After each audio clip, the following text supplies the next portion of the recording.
talk about the park, about redwoods, and about how we interact with this place. So, if it kind of felt like when you came into this park, you stepped into a different world, you were kind of right. These trees, in some form, have been on Earth for about 200 million years. So if when you were walking around here, you could kind of imagine dinosaurs stomping around you, that was right. Back in those days, things were a lot bigger, taller, it was wetter and cooler. If you look at this plant over here, it's called a horsetail fern. It kind of looks like a bottle brush sticking up from the earth. That is the only thing in the forest actually older. It would have been about 395 million years on Earth. But back then, those were 30 feet tall. Everything was bigger.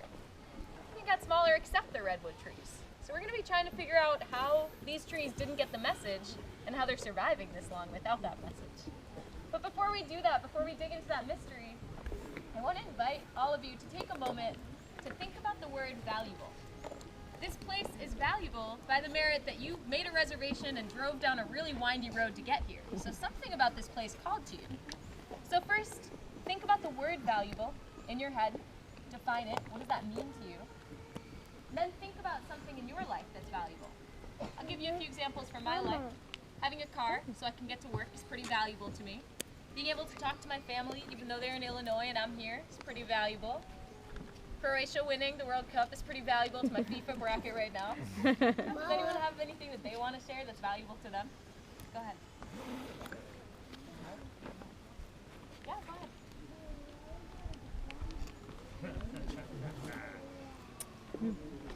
It was, yeah. And maybe we're all feeling very valuable that that road is still safe, right? That we got here in one piece. Definitely. Yeah, and that's okay. Maybe we value emotions, right? That's definitely something to think about. Anyone else want to add anything? It's okay if you can't think of it now, but I encourage you to keep thinking about that throughout this talk. Well, let's get back to these trees, right? That's the reason why we're here. These trees are giants. And these trees used to live all over the northern hemisphere. So we found redwood fossils in Kansas, and we found redwood fossils in Germany. So they really used to be all over the place. But their range, the place where they live, has slowly shrank down until it's just on the western coast of the United States. California and a little bit into Oregon. So from Big Sur to the southern tip of Oregon in a belt about 30 miles wide. Does anyone here know why they value spots like this? Why are they here in this spot? Yeah, because of the fog. And that's exactly right. So redwoods are so tall, it takes 3 to 6 months for them to get water in their roots and pull it up to the tops of their trees. It's a really long time. And if you live in the Bay Area, show of hands, who lives around here? All right, there we go. So you're familiar with the fog, right? You know that we don't get a lot of rain during the winter, or during the summer. We get all of our rain during the winter. So they need that fog during the summer months. The fog does two really valuable things for them. The first is that the needles at the top of their trees are shaped differently. They're shaped like a comb. And those needles just hang out there, and they comb in the fog. And as that fog sits on their needles, it drips through the forest floor all the way to the ground around us. So if it feels kind of cooler and damper when you walked into this forest, it's because the redwoods create that microclimate that they need to live in, they need to grow in. Most dominant story trees, so these tall trees around us, most of them take more water. Redwoods give back about 2/3 of the water they take from the fog to the ground around them. So they're creating this really moist habitat that they need to live in. Great. The second thing is that redwoods can actually reverse that flow. Normally water stays down here, goes all the way up, right? Redwoods can drink the fog and send it down through a process called foliar uptake. And a lot of the plants in this forest actually can do that. So yeah, the redwoods really value the fog. And we know redwoods can live an incredibly long time, right? They're a little bit older than me, especially this one here today. Anyone know how long redwoods can live? Ballpark? 500. 500? So the average age in our park is 500 to 800 years old. Oh, is it? 3,000. So the oldest ones might be up to 3,000. But the older they get, it's going to be harder for us to tell because the insides of them might be burned out. But our best estimate is that the oldest redwood is 2,200 years old. So think back to the year 0. Think back 200 years before then. Maybe that's when that tree was sprouting, right? And there's something very valuable for those trees to stay alive that long. And I brought it here today. Holding up a tiny jar full of kind of a maroonish, brownish liquid, kind of thick looking. This is what the redwoods produce to stay alive that long. You may have had this yourselves if you've ever bitten into a fruit that wasn't quite ripe yet. It was kind of tart. If you've ever had cranberry juice. If you've ever drank red wine and watched the legs kind of go down the side of it. Does anyone know what this is? Tannin. This is tannic acid and the redwoods produce it themselves. Most plants do. What's special about redwoods is that they produce a lot of it and it turns them a very specific color, red. Right? Yeah, so this tannic acid has 3 very valuable properties about it. The first is that a lot like when you bite into that unripe fruit, it doesn't taste great, right? So insects, when they bite into these trees, does not taste great to them. All right, so we're gonna take a moment. You know, we'll do that after this plane passes. The second thing is that fungus don't really like the taste of that tannic acid as well. So when you look at a redwood tree, you notice there's not a lot of stuff growing on it. Right. Some of these other trees around us, mosses, lichen, not so much on our redwoods, right? All right, so let's get back to those insects. We're gonna take a moment. We're just gonna listen to the sounds of the forest. Count for birds. Ready?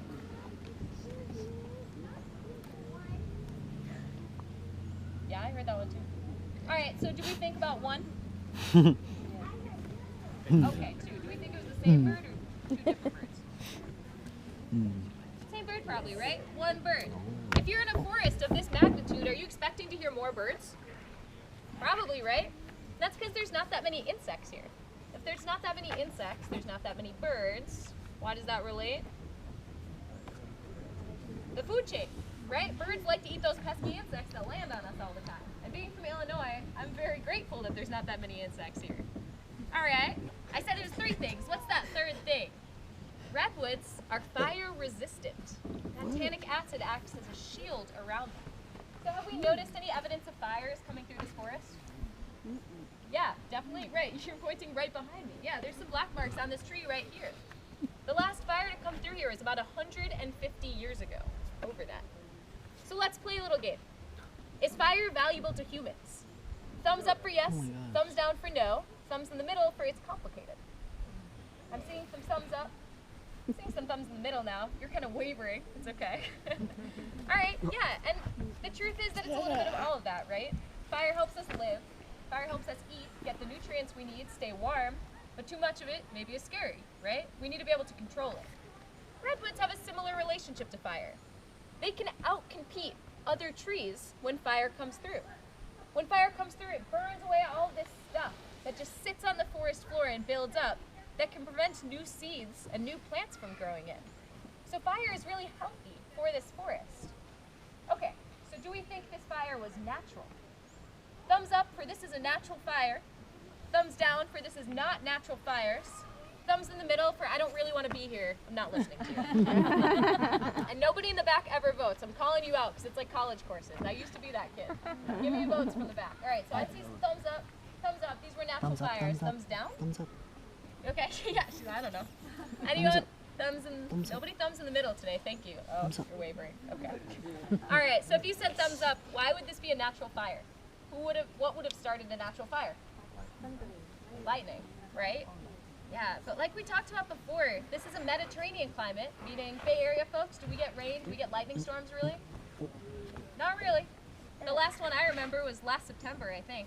It's a while ago. So there are some lightning-started fires out here, not so much. All right, who said thumbs down? I said thumbs up.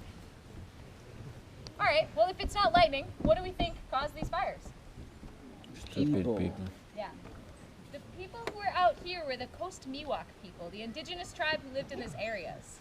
And they would start fires, knowing that fires were really good and healthy for our lands, like a controlled burn that we do today. We've learned a lot about how to manage these natural spaces from the indigenous people that were out here. A lot of our techniques we take from them. So yeah, the Coast Miwok would set fires in this forest, and they'd come through 40, 50 years, about that, and it would really help these redwoods thrive. All right, so redwoods are kind of invincible, right? Time doesn't really get them. Fires don't really get them. Insects? Nope. Fungus? No. What gets them? I heard man from the back. Okay. All right, now we're going to call in our volunteers. Step on up if you want to be a redwood tree. Yeah. Come on up. Okay. Go team. Okay. All right, we got 3 of them. 4 of them. No, come on up. Come on up. All right, so what we're going to talk about right now is how redwoods reproduce. We know that they can grow from seed, but that's kind of rare. People say if a mature redwood produces 1 billion seeds, about 1 of them is going to grow. What the? So the other way they grow is through a process called cloning. They clone themselves. So who wants to be the parent redwood tree? You're right in the middle. You want to do it? Okay, the 3 of you are going to be a burl. So to be a redwood burl, you're a collection of buds that just have not sprouted yet. You're trying, but you haven't gotten the signal to go. So to be a burl, you curl up on the ground like this, and you're waiting until the redwood tree tells you, I'm stressed, I need some help down here. So if we look at this tree behind us, we notice there's one big tree in the middle, and it looks like there's trees coming out, and out, smaller and smaller trees, right? So we're going to figure out how that happens. All right, Ms. Redwood Tree, what's your name? Kamaya. Kamaya is our big parent redwood tree. She is 1,000 years old. Looking pretty good, right? Awesome. Stretch your hands up tall. You're a big redwood tree, and we have 3 burls on this tree. So y'all are just going to crouch down kind of near the base. Near the base, Teo. We're friends here, right? Beautiful. And what are our burls' names? Alani? Noel? Mateo. All right. So we got our big redwood tree here, and we said, what can threaten a redwood tree? How? What might happen? Cut them down. All right. Unfortunately, we're going to have to start our chainsaws. Are we ready? We need to build a house. All right. Start your chainsaws. All right. We got to cut this house down. We're going to cook for you. Ready? All right. What's going to happen to that big redwood tree? Oh, no. But that redwood tree, before she went down, she whispered to those burls, I need your help. I'm not going to make it through this. So when she whispers that, what's going to happen to this burls? It's go time. All right. So is our redwood tree really dead? No. Because that legacy, they're tapped into the exact same root system, and y'all are continuing the torch, right? All right, let's give a couple snaps for our redwood trees. They did a really wonderful job. Woohoo! Do the dance thing. All right, so we said man can threaten redwood trees. And if you were going to build a house, would you not want it to be fire resistant? Would you not want it to be fungus resistant? Yes. Would you not want it to be insect resistant? Yes. These traits are very valuable traits for us. So when Europeans came out to this land, they looked around and they saw redwood trees everywhere. The financial district of San Francisco may have been redwood trees there. It was almost continuous. When you came into this forest, it felt discontinuous. You were like, what is this place? And how did it just appear in the middle of a valley? Right? But Palo Alto was named after redwood trees. When you're in the Google headquarters, you're not really seeing old growth redwoods around you anymore. And that's because people thought that these trees were just renewable, you know? They came in and they said, we want to build our houses. We want to start a city out here. So now there's only about 5% of old growth forests that remain. These really discontinuous little pockets throughout it. So a man named William Kent in 1905 saw this happening. He saw trees getting cut down left and right. He saw this valley and he said, it's not going to happen here. So what he did was he bought this property for $45,000 in 1905. Today, that's enough to pay off my student loans. Back then, that's a fortune, right? So he bought this property and he said, hey, world, there's trees that are 300 feet tall here. You want to come look? And a lot like us today, they said yes. People came, tourists came from all over to look at these trees that kind of seemed impossible. Until the year 1906, things were going really well.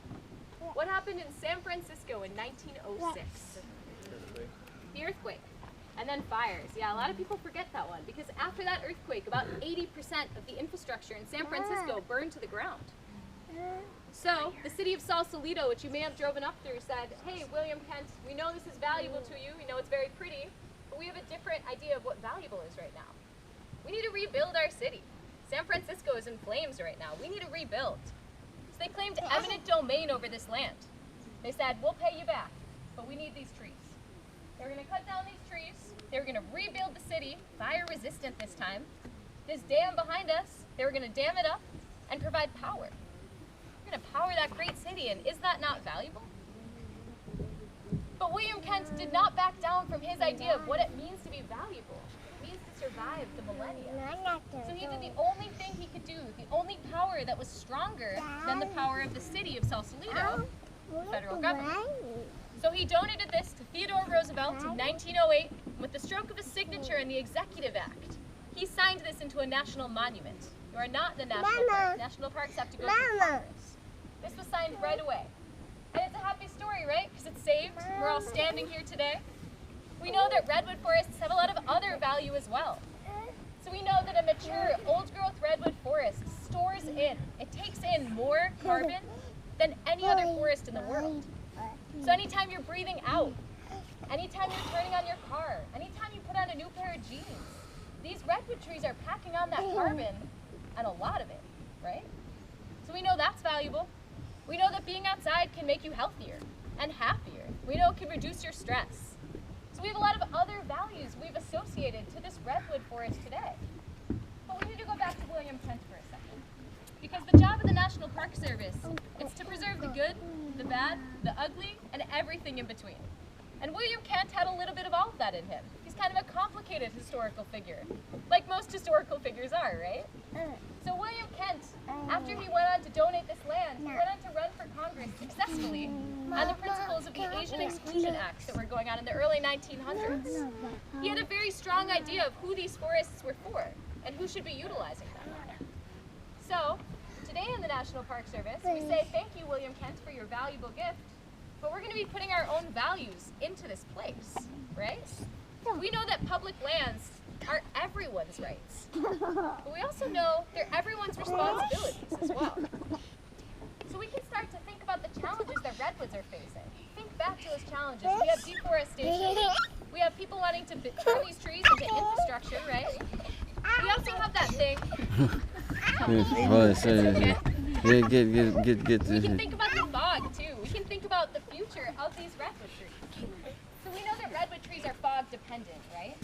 So we can think to the future by looking at the numbers. We know that since 1951, there's been about a 30% reduction in the fog in this area. That's about 3 hours less per day, and on a day like this, it's pretty easy to believe.